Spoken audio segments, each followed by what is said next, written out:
Baxın, bir dənə böyük bir insan bir dənə söz deyəndə, deyirsən, bu elə belə deməz, görsən nə demək istədi. Axırda gəlirsən ona deyirsən, qardaş, sən bir dənə belə söz dedin, bu niyə dedin? O bəlkə də yazıq heç elə də niyə tutmamış, sözü də deyib. Deyir, nə üçün deyirsən axı? Yox, sən elə belə söz demərsən axı. Adamın özü də məsuliyyəti də artır, elə belə söz danışmaq istəmir.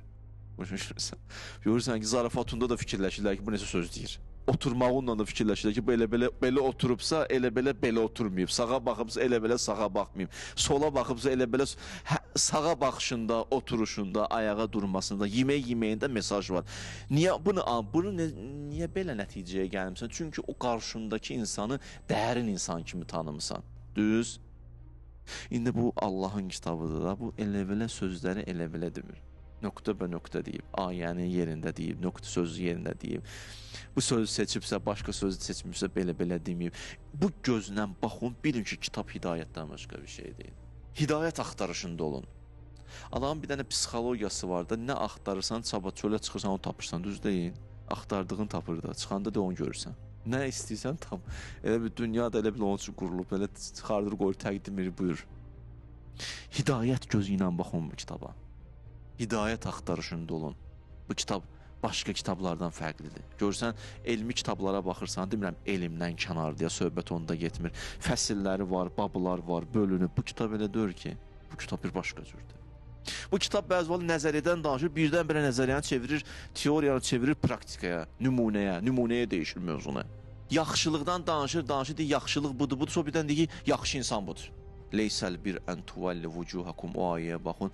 Yaxşılıq bu deyil, sonra yaxşı insan budur. Nəzəriyyəni, teoriyanı değişir, birdən-birə mövzunu başqa bir istiqamətə.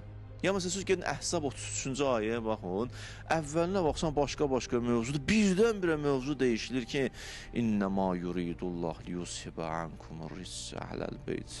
Allah siz əhli beyti pak eləmək istəyir. Birdən-birə bir zehnidir, bu nə idi ay Allah? Hələ Allah da bəzən onu istəyir, bir dənə belə düşürsən, bu nə idi ay Allah? Görür, bu nə demək istəyir ay Allah? Bir dənə diskinməlisən ki, başa düşəsən burada nə baş verdi. Yoxsa elə oturub bir yana baxırsan, hərdən də belə deyirsən, başa düşdün. Başa düşməmisən axı? Fikir verirsən, birdən diskinəndə deyir, bir dənə deyir, o nə dedin sən? Olub belə söhbətlər bizdə, yəni ki, olub da, nə dedin sən olub, bir dənə deyir. Allah da bəzi mövzuna elə gəlir, birdən-birə mövzunun içində bir dənə başqa bir dənə təlatüm ayələrə baxın. Bir dənə, Allah nə dedin, bu nə deməkdir? İnnəmə yuridullah liyusibə ankumur ris nə deməkdir?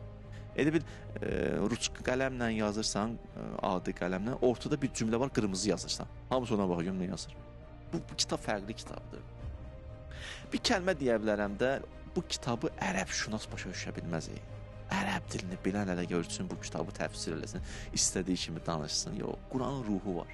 Quranşünas olmalıdır ki, insan Quranı anlaya bilsin. Bu da bir Quranla ünsiyyət üçün lazımdır, sizə biləsiniz. Hələ, məsələn, bir adam deyir, mən ərəb dilini bilirəm, deyək ki, burada bu yazılıbsa, budur mənası. Çünki lüğətdə mənası budur.